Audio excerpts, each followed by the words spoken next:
नमस्कार सर्वांना, माझा जय श्रीराम. रवींद्र फाटे, स्वराज्य नवनिर्माण फाउंडेशन संस्थापक अध्यक्ष. आज आपण एका विषयावर जे बोलण्यासाठीचा मी विषय घेतला, तो विषय असा आहे की आता येणाऱ्या काळामध्ये आपलं 2024चं इलेक्शन येत आहे आणि या इलेक्शनच्या संदर्भात प्रत्येक ठिकाणी वेगवेगळे उमेदवार उभे आहेत आणि इथे प्रचाराची रणधुमाळी सुरू आहे. आता बऱ्याच लोकांचं असं मत आलं की सर, आपलं नेमकं राजकीय भूमिका काय? तर सर्वप्रथम मी आपल्याला क्लिअर करून देतो की स्वराज्य नवनिर्माण फाउंडेशनची अशी कुठलीही राजकीय भूमिका किंवा कुठल्याही पक्षाचं विचारधारा याबद्दल आपण कोणाला मत द्यावं हे सांगणार नाही. परंतु सर्वात प्रथम महत्त्वाचं आहे ते म्हणजे राष्ट्र, धर्म. तुमचं राष्ट्र हे मजबूत असलं पाहिजे आणि याचं कॅप्टन, याचं नेतृत्व हे एका कणखर व्यक्तीचं असलं पाहिजे. आणि आता या देशाची परिस्थिती बघता जर आपण विचार केला तर या देशाचं जे नेतृत्व सध्याच्या कंडिशनमध्ये आहे ते आहे आदरणीय नरेंद्र मोदी सरांकडे. आणि नरेंद्र मोदींच्या बाबतीत बरेच लोक काही चुकीचं काही बरोबर असं बोलतात. सर्वच निर्णय त्यांचे योग्य असतील अयोग्य असतील याच्यावर आपण टीका टिप्पणी केल्यापेक्षा मागील 10 वर्षाचा जर आपण रेकॉर्ड जर बघितला आणि मागच्या 60 वर्षासोबत जर आपण कंपेअर करायला गेलो तर मला असं वाटते की या 10 वर्षाला आपण सर्वसामान्य व्यक्ती चांगले मार्क देऊ शकतो. मी अत्यंत साध्या सोप्या आणि सरळ भाषेमध्ये काही गोष्टी आपल्यासमोर मांडू इच्छितो. आज बोलल्या जात होतं की नरेंद्र मोदी हे या देशातून त्या देशात विमानात फिरतात, प्रवास करतात, फक्त फिरण्याचं काम करतात. परंतु त्याच नरेंद्र मोदीजींनी असं एक ग्लोबल लीडरशिप तयार करून ठेवली भारताची की आज रशिया युक्रेनचं युद्ध चालू असताना तिथे जेव्हा आपले नागरिक फसलेले होते तर मोदीजी एक फोन कॉल करतात, ते युद्ध थांबते आणि तिथले लोक, आपले भारतीय लोक विमानात बसून वापस येतात. हे आजपर्यंत भारताची ताकद नव्हती.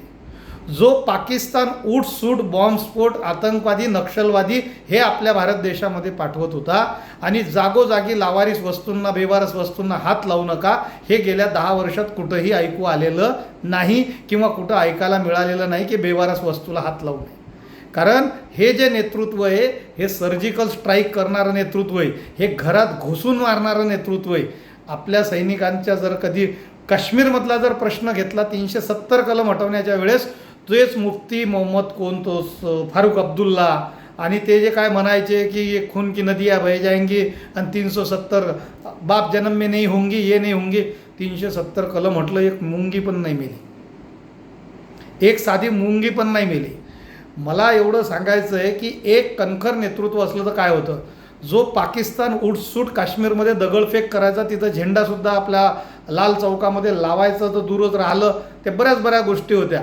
परंतु हेच नरेंद्र मोदीचं नेतृत्व होतं की ज्या नरेंद्र मोदींनी एक पाकिस्तानवर गोळी झाडली नाही, एक बॉम्ब झाडला नाही आणि एका वर्षात त्याला भिकेला लावून भिकारी बनवून टाकलं. याला म्हणतात कूटनीती. दुसरी आणखी गोष्ट जर झाली बोलायची तर आज आपण स्टार्टअपच्या माध्यमातून बऱ्याच ठिकाणी चांगल्या संधीच उपलब्ध झाल्या. विदेशी जे निवेश आहे तो आपल्याकडे वाढला, भारतामध्ये लोकांची गुंतवणूक वाढली, इंटरनॅशनल स्ट्रॅटेजीज त्यांनी ठरवल्या. आपलं विमान असतील, युद्धाचे जे काही हे असतील प्रॉडक्ट्स असतील त्याची निर्मिती करायला सुरुवात केली.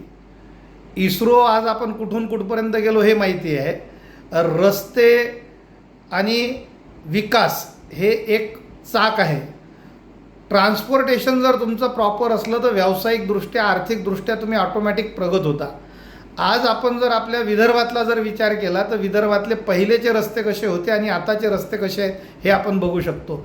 जिथे 2 तास, 4 तास, 5 तास, 6 तास लागत होतं ते अंतर आता अर्ध्या पटीनं कमी झालं आहे. जिथं 5 तास लागत होते तिथं 3 तासामध्ये आपण पोचू शकतो. म्हणजे प्रत्येक गोष्टीकडे जर बघितलं तर यांचे जे निर्णय आहेत हे अत्यंत योग्य आहेत. दुसरी महत्त्वाची गोष्ट जर आपण बघितली तर याच्यामध्ये हॉस्पिटल सुविधा असतील, तुमच्या घरांच्या सुविधा असतील, दारिद्र्य रेषेखालील जे लोकांची संख्या असेल ते वाढवण्याची जी असेल ती असेल. म्हणजे अशा बऱ्याचशा काही गोष्टी आहेत की ज्याच्यामध्ये आपण या कणखर नेतृत्वाला पुन्हा आपण 2024मध्ये बसवायला हरकत नाही.